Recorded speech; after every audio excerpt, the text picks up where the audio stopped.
The great hall of the healers glowed in soft gold as the sunlight slipped in through the high windows. 3 young aspirants, Amara, Yerrick, and Laika, stood with anxious hearts while Lady Hermiosa regarded them with her measured, unreadable gaze. When she finally spoke, her voice carried across the stone floor like a decree carved into the air. "You 3 have passed your trials, but your final test still lies ahead," she declared. "You must compete in the Harvest Festival and prove yourselves worthy to serve as eternal healers in the Red Queen's army. Know this. Becoming an eternal healer is no simple feat. You will undergo rigorous training under my guidance. Your training begins 1 week from today," Lady Hermiosa added, then swept from the hall, her robes whispering behind her, her footsteps fading before anyone dared to breathe. Yerrick released a shaky sigh. "You were incredible out there, Laika." "Oh, by the way, I'm Yerrick," he said, voice still trembling with excitement as he introduced himself. "Trust me, I was terrified the whole time," Laika admitted with a nervous laugh. They turned to introduce themselves to Amara, but she was already walking away. Silent, cold, not sparing them even a glance. Yerrick and Laika stood frozen for a moment, confused by her cold silence. Laika broke it with a tired smile. "I guess she needs time alone," she said. "Would you like to come with me?" Laika asked softly. "I'm heading to the Warriors' Arena to check on my friends." Yerrick stepped back awkwardly, brushing dust from his tunic. "I'm really sorry, I have to be somewhere else. But I can't wait to train with you," he said with a shy blush before hurrying off. Laika smirked softly, amused by his flustered retreat. Then, with her heart still thumping from triumph, she strode toward the Warrior Arena, unaware that the trials unfolding there would entangle her friends in rivalries, injuries, pride, jealousy, courage, and heartbreak. The Warrior Arena shimmered with dust and sunlight as Laika approached, her excitement rising with each step. Beneath the towering branches of the ancient training tree, she found Astra and Minosa surrounded by unfamiliar faces. Jekyll and Gillian stood quietly at one side, while Flanco cracked nervous jokes near Gargus. Markin remained with them, arms folded, his gaze lingering more than it should on Astra. As soon as Astra saw Laika, her expression brightened. "You made it," she said. "I did," Laika replied proudly. "The new apprentice healer has arrived." Minosa laughed and clapped Laika's shoulder. "We knew you could do it," she said. Curiosity flickered in Laika's eyes as she studied her friends. "So tell me," she said, "how did your trials go?" Markin stepped forward, eager to answer. "They were exceptional," he said. "They completed the first trial perfectly." Laika smiled. "Thank you for looking out for them," she said warmly. Markin dismissed it with an easy wave of his hand. "Oh, not at all. They hardly needed any watching," he replied.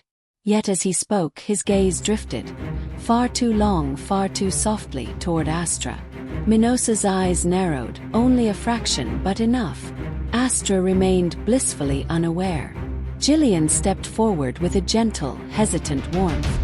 "You were remarkable earlier, Astra," she said. "I didn't want to interrupt your moment with your friends." "Thank you. And you and your brother were wonderful as well. These are my friends, Laika and Minosa," Astra introduced smoothly. Flanco, Markin, and Gargus soon drifted into the circle too, and the young warrior candidates gathered together in an easy, growing camaraderie. Before anyone could continue, the commanding voice of Sir Scarsnay rolled across the grounds. "All candidates gather," he said. "Your next trial begins now." Flanco sank with a groan. "Already," he said. Scarsnay turned toward him sharply. "I didn't realize the world waited on your convenience," he said.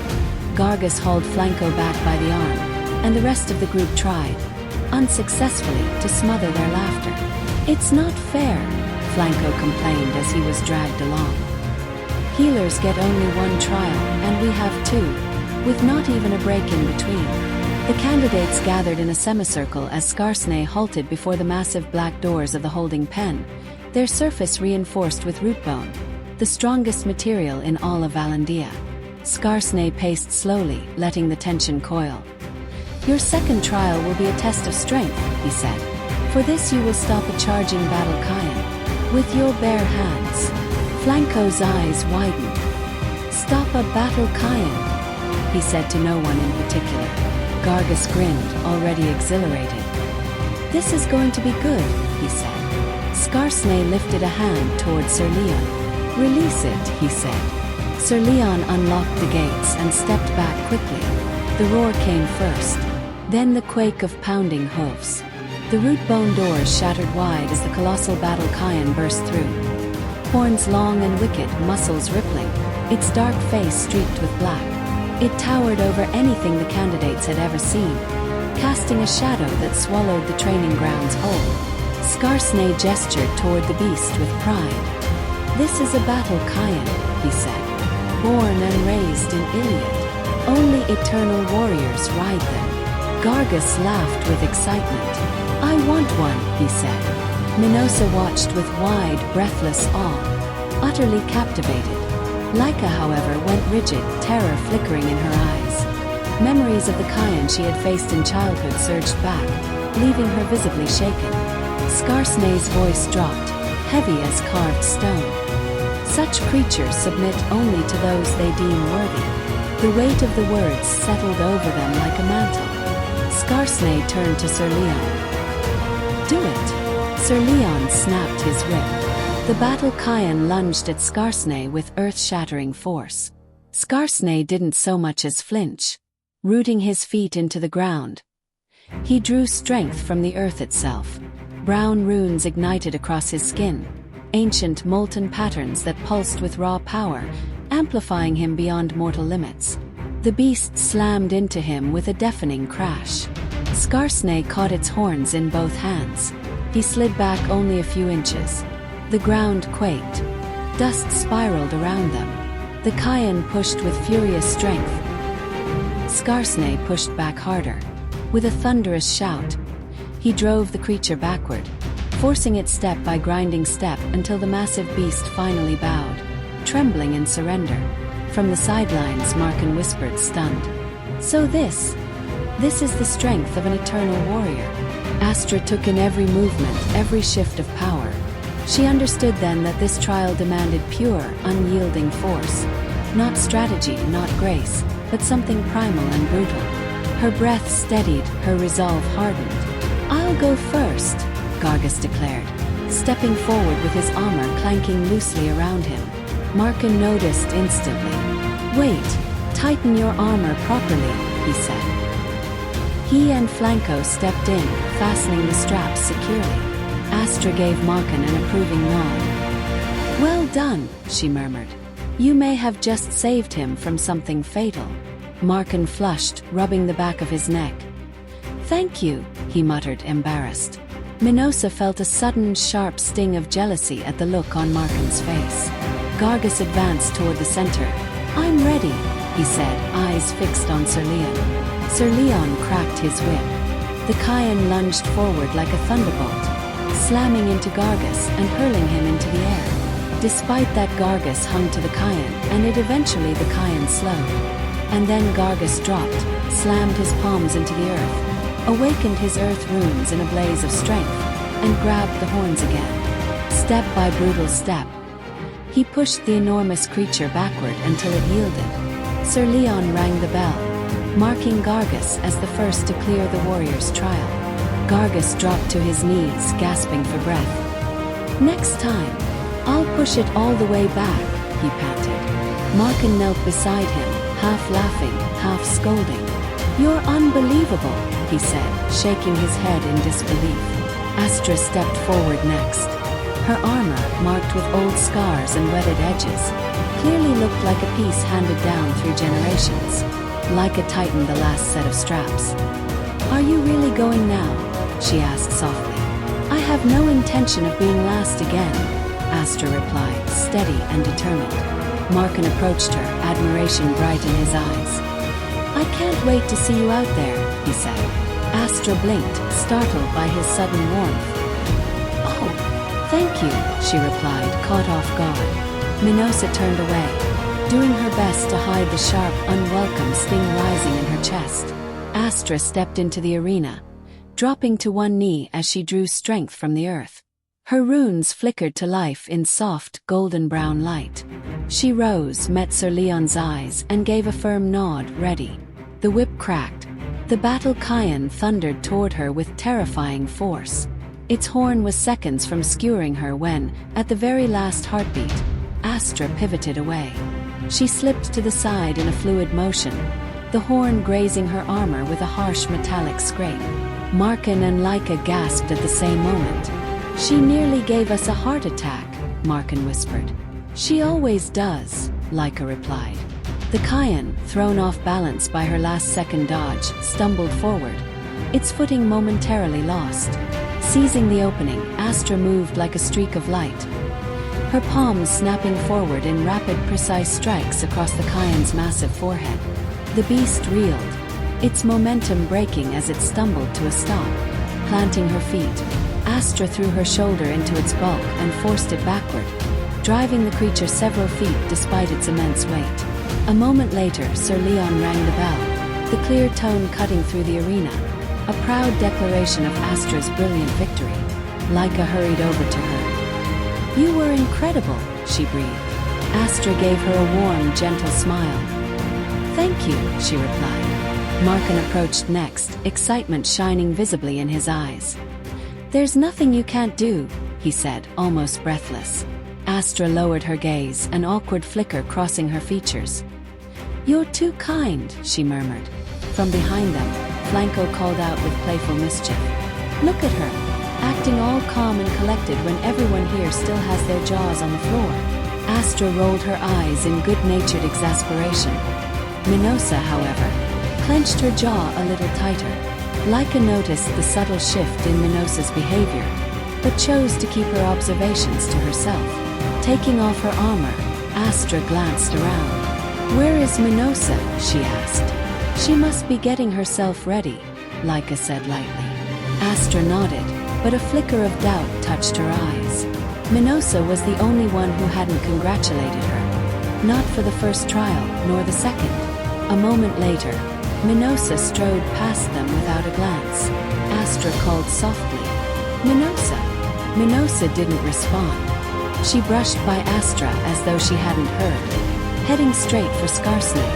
"I want to go next," she said, her voice firm and unwavering. Skarsne informed her that Markin was next in line. Minosa turned to him, her voice unexpectedly soft. "May I take your turn?" Markin hesitated for a heartbeat, then nodded gently. "Of course, go ahead." Astra's brow furrowed as she watched the exchange. "Something's wrong. Minosa seems different," she murmured to Laika. Laika forced a small, comforting smile. "She's just nervous," she replied. But Astra couldn't shake the feeling that something was wrong. Minosa stepped into the arena with a fierce, blazing focus in her eyes. Her curly hair tumbled wildly around her shoulders as her earth runes flared to life in a deep, rugged brown. Flanco leaned in, whispering, "She looks like a demon of war." Gargus nodded slowly. "There's definitely something different about her." The whip cracked. The Cayenne thundered straight toward her. Minosa braced herself, catching the beast by its horns in a direct clash. The force of impact was brutal, so violent it tore her armor apart, ripping the metal open as blood streamed down her shoulder.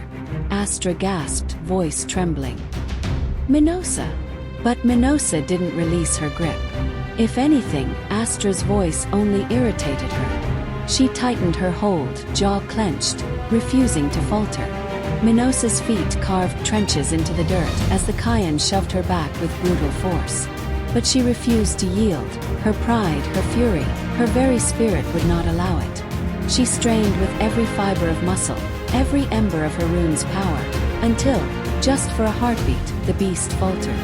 In that sliver of opportunity, she shifted her weight, summoned every ounce of strength her runes could muster, and flipped the Cayenne clean over her head. The colossal creature crashed onto its back, stunned. The arena fell into absolute silence. Sir Skarsne stared, breath caught in his throat. "I've never seen anything like that," he whispered. Sir Leon glanced at him, equally shaken. "Should I ring the bell?" Scarsnay managed a nod. The bell chimed. The arena exploded into cheers. Gargus rushed forward, panting with excitement. "I knew you'd win, but scaring the Cayenne away? That's a whole different story." Flanco laughed, half joking and half afraid. "Trust me, the Cayenne's not the only one scared of her now." Minosa offered a modest smile. "Thank you," she said softly. Astra approached with open arms, overflowing with pride for her friend. "You were amazing," she said warmly. Minosa lifted a hand, stopping her. "Not now. I'm too tired." She brushed past Astra without a second glance. But when Markin stepped toward her, Minosa's exhaustion seemed to melt away. "I can't decide which one is the real you," Markin said with a soft smile. "The warrior I just saw, or the carefree girl I first met." Minosa's cheeks warmed. "In your eyes, I'll always just be that same old carefree girl," she murmured. Astra watched from a short distance, a shadow crossing her heart. She felt Minosa's coldness like a knife. "I told you something was wrong," she whispered to Laika. "She never spoke to me since I cleared my trials. And then she brushed me away when I went to congratulate her after her victory." Laika tried to soothe her. "Minosa's just tired," she said gently. But Astra shook her head, hurt deepening. "Tired?" She laughed with Flanco. She smiled at Markin. She spoke warmly to Gargus. "Even to you. What have I done that she looks angered just by my presence?" Laika felt Astra's pain but had no answer. She herself didn't understand Minosa's sudden distance. Astra remained at the edge of the group, unnoticed, unheard. Her joy slowly draining away on a day that should have been one of her happiest. When no one was watching, she quietly picked up her bag. Her shoulders sagged under the weight of unspoken hurt. Then she walked out of the arena, silent, unseen, her victory dissolving into a hollow, aching stillness. Laika realized it too late. Astra was gone. Her worry sharpened instantly. She spun around, scanning every corner of the arena for any sign of her. Markin caught the fear in her eyes. "What's wrong?" he asked. "Astra is missing," Laika said quickly. "I'm going to look for her. She must have gone home," she looked exhausted. "Don't worry, you should continue with your trials." Markin nodded, urgency tightening his expression. "I will, but please make sure she's all right." Minosa, overhearing, let out a small, dismissive scoff. "She's probably just annoyed someone else is getting the praise for once. Lost her attention, so she must have gone home sulking," Minosa said lightly, though her tone carried a quiet bite. Laika spun toward her, anger flashing in her eyes. "You know that's not true. We've known her since we were children. And Astra has never sought attention from anyone. She keeps to herself more than any of us."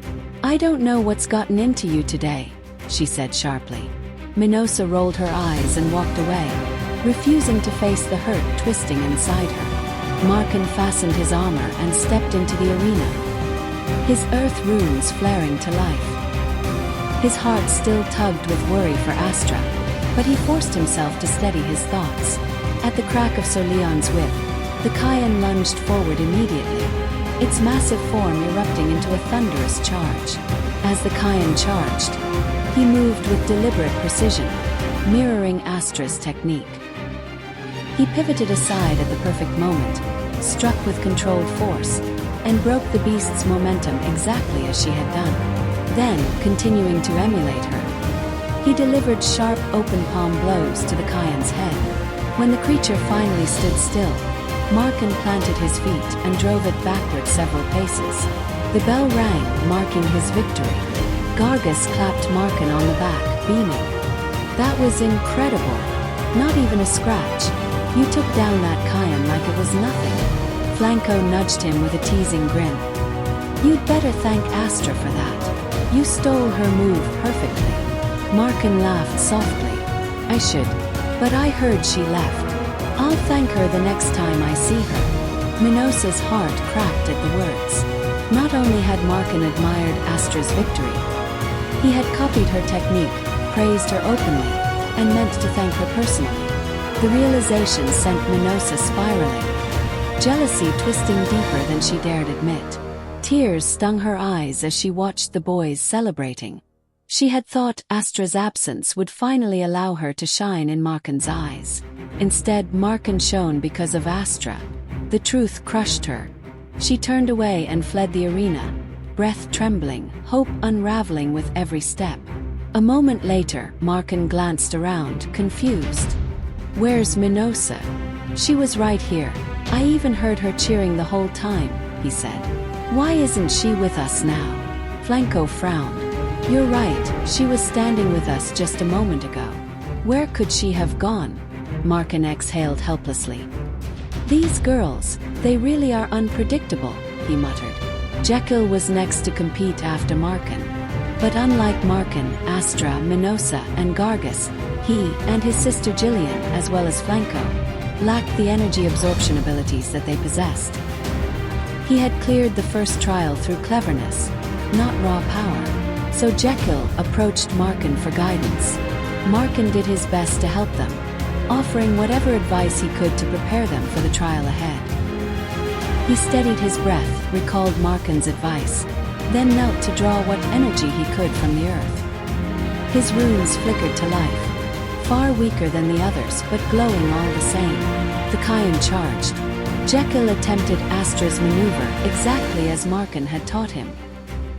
He pivoted, struck with an open palm to the beast's forehead, but unlike Astra or Markin, he lacked the depth of energy absorption they possessed. The blow did nothing. Instead, it enraged the Kayan. With terrifying momentum, the beast closed the distance. Cornered, Jekyll had nowhere to go. The Kayan slammed into him, hurling him violently across the arena. Its horns tore through his armor as he flew, and he hit the ground hard, unconscious, blood staining the dirt. "Jekyll!" Gillian screamed. The bell rang at once. Healers rushed in, lifting him carefully and carrying him toward the healing hangar, fear sharpening every face in the arena. Gillian waited outside the healing chamber, trembling with fear. "I can't continue," she said softly. If he couldn't survive it, how can I?" Markin and Gargus could not argue. They did not want to encourage to do something and end up again like her brother. They knew she spoke the truth. Flanco watched the injured twin disappear into the hangar and felt courage drain from him. His turn was next. Flanco stood trembling. "Are you ready, boy? You're the only one who remains," Sir Scarsnay asked. Yes, sir," Flanco replied, though his voice quivered. He stepped into the arena, and Markin and Gargus quietly moved beside him, fastening the last of his armor without a word. The whip cracked, and the Kayan hurled itself toward him. But instead of activating his earth runes, Flanco suddenly sprinted toward the watering trough. "What is he doing?" Gargus blurted. "That idiot! Why is he using his water runes? Has he lost his mind? This is a test of strength, not speed." Gargus cried, panicked. Flanco plunged his hands into the water, igniting his water runes in a burst of shimmering blue. Then he bolted across the arena with astonishing speed. The Kayan began its charge, but Flanco, fast as a darting stream, was impossible to catch. He looped around the field again and again, the beast thundering behind him in growing frustration. Markin and Gargus stared, stunned despite themselves. Finally, when the Kayan's pace faltered, Flanco skidded to a stop, slapped his hand onto the earth, and awakened his earth runes. Power surged through him. With everything he had, he hurled himself straight at the beast. He managed to push the exhausted beast back only a few inches before collapsing to the ground himself. But it was enough. Sir Leon rang the bell. Gargus burst into laughter. "He always finds a way. He may not be the fastest or the strongest, but he's definitely the most cunning among us." Markin shook his head, still amazed. "That I can't argue with." And with that, the warriors' trials finally came to an end.